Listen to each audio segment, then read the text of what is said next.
You know what? Cell phone gimbals are making huge waves as a super smooth, super affordable way to get really awesome cinematic footage out of your cell phone. And they cost a fraction of the price of a traditional camera gimbal. Now, a question that I get asked all the time is which phone is best to use with a cell phone gimbal?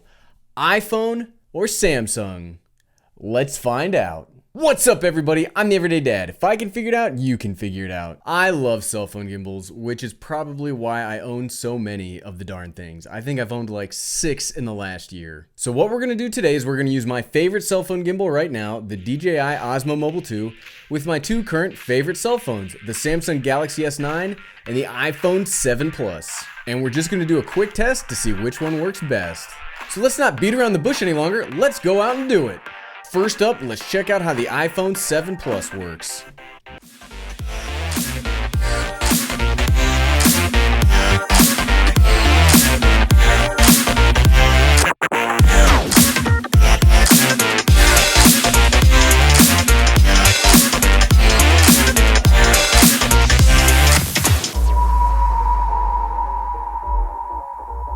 So one of my major problems with using a cell phone gimbal is how bad the warping is on my iPhone. Now, I love iPhones. I love having an iPhone. The only thing I don't like about iPhones is some hardware decisions they've made.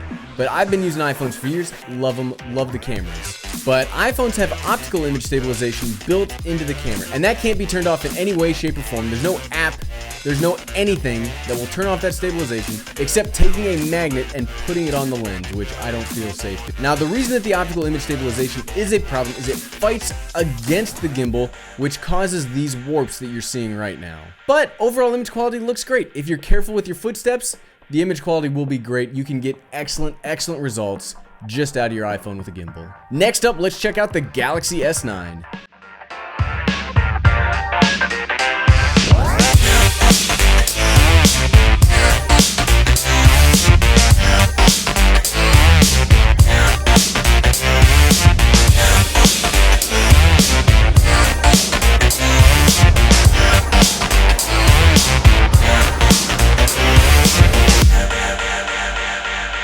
Now, the S9 also has optical image stabilization that cannot be turned off. You can turn off the electronic image stabilization in the camera menu, but no such luck with the optical version.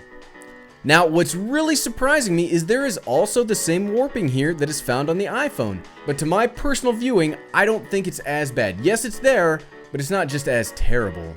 Now, for this test, both cameras were set into their auto mode on their native camera apps, and so I didn't mess with the pro mode on either cameras. I didn't use any pro apps, so you could get different image quality depending on your app, but just for this test, all auto. Now let's check out some combination footage.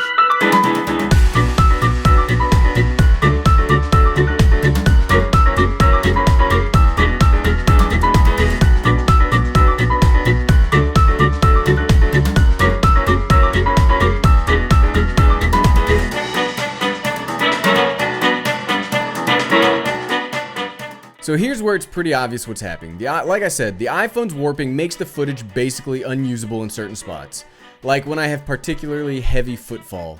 The S9 doesn't do much better, but does again to my eye have a less severe version of this problem. When held down low, the iPhone continues to struggle, but the Samsung holds its own pretty well, and I can barely tell the warping is happening at all. Running, though, is a killer for both cameras and really puts way too much strain on the stabilization. The selfie cameras do a little better, but the image quality is obviously going to be less, so I don't know if you want to use your selfie camera as your main camera. It doesn't work nearly as well. Okay, so without wasting everybody's time, what do I think? Honestly, I went into this test thinking that the Samsung was going to crush the iPhone. I didn't even think it was going to be close, but I was really surprised to find out that the Samsung Galaxy also had some of the same warping issues that I've been complaining about on the iPhone. I think the takeaway from this video is that no cell phone will perfectly fix every problem you have with smooth footage when it comes to using a gimbal. You still have to have careful footfall. You have to use a steadier walk. You have to be more deliberate in your shots. You can get fantastic images with either camera. There are now feature films that are filmed solely on cell phones. Cell phones have amazing potential. And I still think cell phone gimbals are really great, but they can't solve every problem. You can't just throw a phone in a gimbal and expect it to be magic. You have to be a lot more deliberate in your actions. Thanks for watching.